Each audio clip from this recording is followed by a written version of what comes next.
இப்படி எதுவுமே பண்ணாம உட்கார்ந்துட்டு இருக்கியே, ஏம்மா? அதான் ஐஷியோட மம்மி எதுக்கு டாடா அப்படி சொன்னாங்க? எல்லாரும் நாம ஒரு பெரிய விஷயம் பண்ணும்போது நிச்சயம் பாராட்டு பண்ணணும். ஆனா அவங்க பேசினது மனசுல இருந்துட்டு வலிக்குது டாடா. சார், அவங்க ஒரு லேண்ட விற்க சொல்லி மீடியேட்டர் கிட்ட கொடுத்திருப்பாங்க போட்டேன். அந்த பணத்தை திருப்பி கொடுத்துட சொல்லுங்க. நல்ல விலைக்கு நான் முடிச்சு தரேன் சார். பேக்ல வேற ஏதோ எடுத்துட்டு போறா, அதுவும் நல்லா தெரியுது பாருங்க.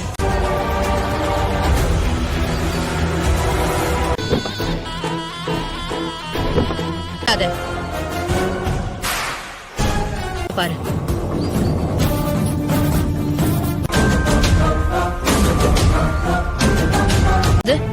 இதுக்கே அதிர்ச்சியானா எப்படி?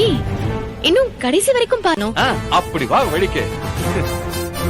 இது யாரு இல்ல, யாருக்கு வேணா பணம் கொடு, ஃப்ராட் வேலை பண்ணு. ஏதோ சொல்லுவாங்களே, முல்லைக்கு தேர் தந்த ஏராஜி.